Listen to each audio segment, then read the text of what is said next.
Hey guys, welcome back. If this is your first time here, my name is Dennis Coronel and I am a wedding photographer based in Los Angeles. Today I'm going to be sharing what is inside my camera bag. Some of you have been asking me for some time now, and I've been resistant. I'm always resisting something. And the purpose of me sharing what's inside my camera bag is just to fulfill your curiosity. In no way, shape, or form do I intend to promote gear. I want to remind you that I want to promote finding your own voice and developing your own visual language. I would not like to promote this idea of using your gear as a crutch or being defined by what cameras and lenses and gear that you use. I would say, my biggest advice would say to put that stuff down, stop researching what cameras are the best and what lenses you're using. And a lot of you are so curious, but I think it's really about you getting out there and honing in on your craft, on your artistry, and again, developing that voice to figure out what it is that you want to say. So I'm gonna be sharing what's inside my camera bag. You'll see how super minimal it is. And here we go, enjoy. We'll start with the exterior. This is my Think Tank version 3.0. This is TSA approved, airport, international, whatever version. It goes, fits perfectly above the overhead compartment on the airplane. So this is what goes with me everywhere, whether I'm going local or traveling. This is it. Roller wheels, and of course, we got this guy here. So start with the exterior, and here we have a flat lay by Locust. So the black is a matte, a custom matte that we created so that I can lay it down on any surface, on any dirty surface. And then inside you have a two double-sided matte, styling matte. So I have two of these, so a total of 4 sides to use with that I bring with me on a wedding day. And on the day, I just decide which one I want or if I'm going to be using it at all. All right, next up on this zipper here, what do we have? Deodorant. This is a must, absolute must, especially for hot days and I need to freshen up. That's such a great thing to have. I have some Tylenol, I have some lens wipes, I have some cough drops, I have some eye drops, I have, let me see what else. My new Le Labo travel-sized fragrance. So again, if I need to freshen up, that's great to have. My laptop, which only comes with me when I travel, but like I mentioned in my previous video, I'm probably gonna start bringing this with me everywhere and just have an assistant do some data management and offload cards as the day progresses. So that's it for the exterior. Now moving on to the inside of my bag. I'm gonna gently put this down here for a moment. All right, so this is my full kit. This is what it looks like when I travel, again, even if it's local, this is everything that I'm bringing. So let's go ahead and dive right in. So first up, this Sling type of strap from BlackRapid. This is brand new. I used to use a hold fast dual camera strap, but I was really only using one side, so it made no sense to have that. I wanted something a lot more low key, something that was lightweight, and that I would be able to pull the camera up quickly from my waist up to my eye as fast as possible. And I found that this was the best solution for me. I didn't like the added attention that the hold fast was giving me as well. I want to be able to just kind of work through the day without having to stop and have conversations about my strap. So there's that. Here is a drone, which if you watched my previous video, I spoke about the importance of drone stills now in the wedding space. So I'm not sure if this is focusing up here, so I'm gonna try to keep everything down here, but this is the drone that I have, and I will want to be upgrading to the DJI Mini Pro 3, which has vertical capabilities, which is excellent for how I intend to use it. Let me make sure that it's focusing when I'm moving it around. Okay, so here's my drone. Here's the remote that my phone attaches to it. Again, I am not a fan of having to give up my phone to operate the drone. So the Mini Pro 3 comes with a remote control with a big screen, and I think that'll be a nice upgrade from this. Here is its battery, charger. I do have a larger sort of kind of like mini generator charger for the Pro, which is great if I'm traveling and I need to charge multiple batteries at once. If the day is hectic and we just got to get these things going, but I will bring that with me when I'm traveling abroad. However, for local weddings, this guy does the job. So this is a new accessories pouch that I purchased from Moment. They started off making lens adapters for the iPhone camera lenses, and they have moved on to making all these other wonderful accessories. So let's see what we have in here. And you have my Leica batteries. So this is for my SL2 and my Q2. What's amazing is that they're interchangeable. So two different camera systems share the same battery.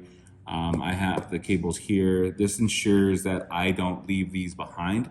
These are very expensive. We're looking at a $300 battery here and like a $250 or $60 charger.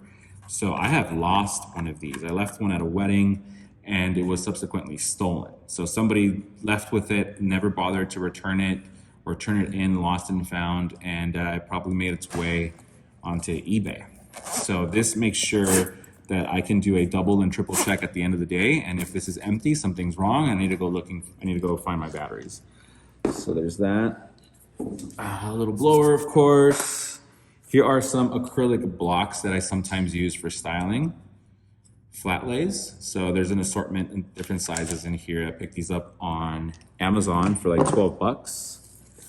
These are my close-up filters for my 50mm lens, which is a 67mm thread. So you get +1, 2, 4, and 10. Again, this is for ring shots. I mainly only use this for the flat lays and the details portion of the day. I want to start bringing this out for other details throughout the day, like maybe get a closer portrait of the couple or the bride's eyes or mouth or something like that. I think this might be a good option for that. Batteries, AA batteries. I think this is for, I forget what this is for. Maybe one of the flashes. I think it's for one of the smaller flashes. So I think that's why this is in here. Let's see. Snacks and a random lens cap. Okay. So I do make sure that I always have my snacks. Cortisone in case I'm traveling somewhere with mosquitoes and we have something to go. I can just kind of share that with the team. Another lens cap, a broken one actually. Let's see. Lightpix Labs flash. This is a flash Q22. This guy goes on my Leica, which is a great chance to bring it out. So this is my Leica Q2, 28mm, and I use this little guy here. So it's small, it gets the job done, it's very powerful and very cheap. This is an $80 flash. No need to spend hundreds of dollars on a Leica flash or any other flash. This definitely gets it done.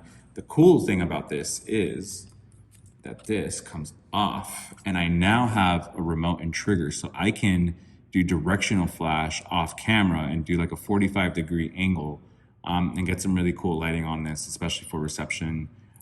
This is great. Let's see. I have, next up is film camera, EOS 3, roll of Portra 400, and a Sigma 50mm art lens. So I pair these two together. This is something I recently started doing again. I wasn't shooting film like that, but if you saw my latest post on Instagram, you see why this is in my camera kit and why this is going to stay there. So there's that. That's my film camera that I'll be bringing with me. I won't be bringing any medium format cameras unless a client specifically requests it.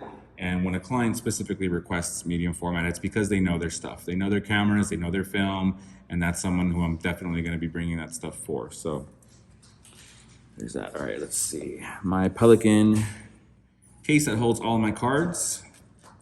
So SD cards are all in here. Here is a light meter. So this one, again, was getting used when I was shooting medium format film. I didn't use it last time. I didn't need to. The Canon EOS 3 has a built-in light meter, and it just it does the job. So I don't think that, I'm still gonna keep it, but I just don't think it's smart to pack it with me. Every little ounce counts, right? All right, here is a Kodak's V1 flash.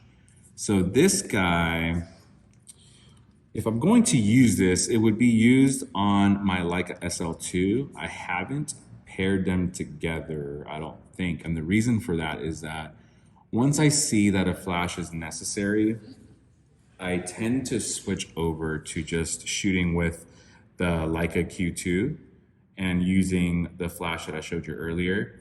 I don't really need the 50mm focal length at that point, especially for reception and dancing and dance floor. I want to go something wider. So if I can minimize my footprint, if I can minimize the weight off of my shoulders, then I'll do that. So lately I've just been shooting with the Leica Q2 and that smaller flash that you saw earlier. So I don't expect for this guy to come out as often anymore, but I will keep it in my kit, just in case.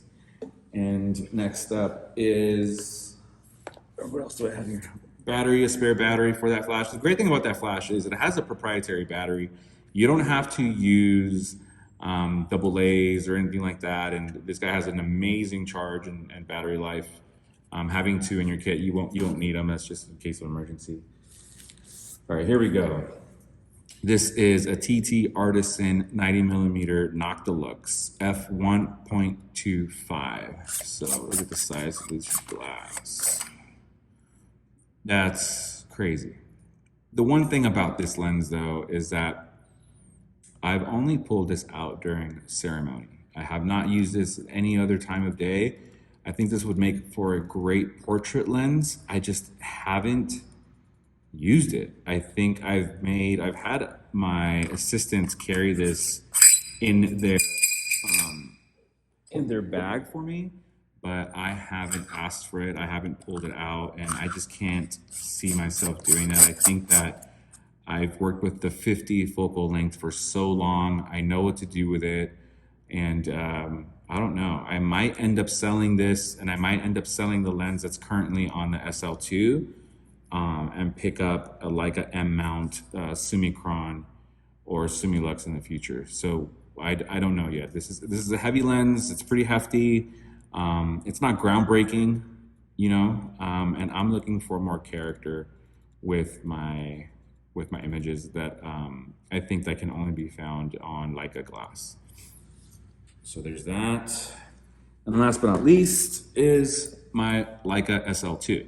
And attached to it is the TTartisan 50mm Noctilux f.95. So again, a lot of glass here, gorgeous lens, but same thing I just shared about my 90 is that I'm looking for something with a little bit more character, and I think I found it in the Leica 50mm Summicron, and we're gonna find out this weekend with the 50mm Summilux. So it's just going to be a matter of deciding which is a great fit for me. The Summicron and the Summilux are going to be like up to right here. They're small lenses, half of its diameter. So I can't wait to continue pairing it with these. But that's it, guys. That's my kit. That's what I bring with me. I don't need anything else. I'm definitely all about having a small footprint, making life easier for myself, and I don't need every bell and whistle out there to tell the stories that I want to tell. So that was it, guys. That was what I bring with me on a wedding day. My kit looks a lot smaller if I'm going to be doing an engagement shoot or a portrait session on location.